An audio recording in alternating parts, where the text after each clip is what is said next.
But he said, there is a great danger into doing the wrong things righter. And I paused there for a second because I want that to sink in. It's just so good.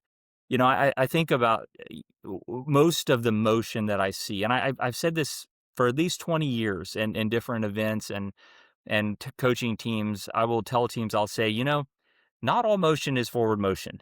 Because sometimes when something goes wrong or someone expects us to do something, they'll say, "Go do something."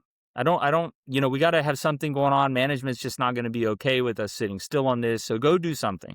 And we scramble the teams and we create all this noise and we tell leadership, "Hey, look, I'm working I'm working the system." There was a phrase we used to use many years ago. We got boots on the ground. I heard that so many times, and even as a young man, I would think, I don't even know what that means because, yeah, we sent people there, but nobody knows what they're doing because nobody understands what the problem is. But yeah, they're on the ground. They're there. And it's this phrase, and I'm going to repeat it again. There is a danger to doing the wrong things righter. When we invest in our teams and we try to grow our businesses, it's very important that we back up and we say, hey, what are the things? What kind of stimuli are in our organizations that are causing people to come towards us or move away from us? Those things are real. That is tropism, right? People understand they're not plants, and I'm not saying people are plants, but you will find these similarities. They're very similar, and I've seen this for years. And there's kind of these 2 points that he talks about. He says there's implicit and there's complicit effects of a business, right? So when you think about implicit, this is the shared understanding that people have. When I led a large engine program many years ago, and it was a huge transformation. We it was over 2 times. We went up over twice, close to 3 times the rate of production with no machine ads, no capacity ads, just by increasing, relations with people, how we got along, treating people with respect, changing the culture, and by, increasing quality and dealing with issues as they arose as quickly as we possibly could. And there's a lot to be said about that.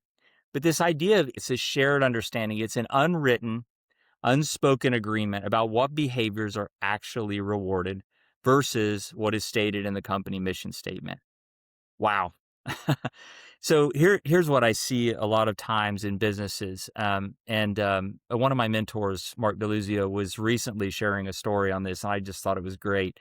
But he was talking about how when we say we have a culture of safety, do we actually have a culture of safety, right? And I can run that all the way across SQDC. I can say, if we say that we have a culture of quality, do we?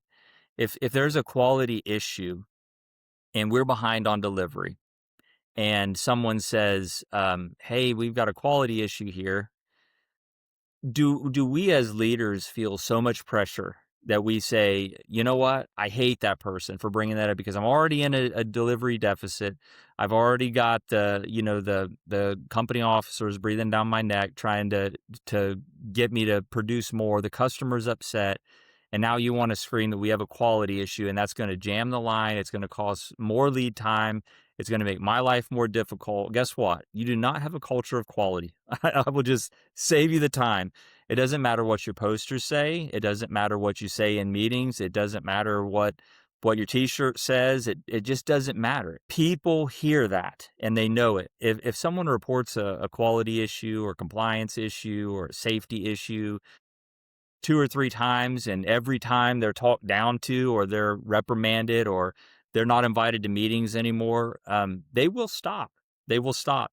And you know what's funny about this? This is kind of what's it's funny, strange, and it's funny, humorous, because when I see this in organizations that are trying to transform, this is what I see.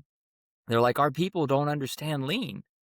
Actually, they do, because when you report something 3 times and nobody listens, and you identify it as waste and you remove it, you're using the principles of lean. That's what you're doing. You're finding and identifying waste and removing it.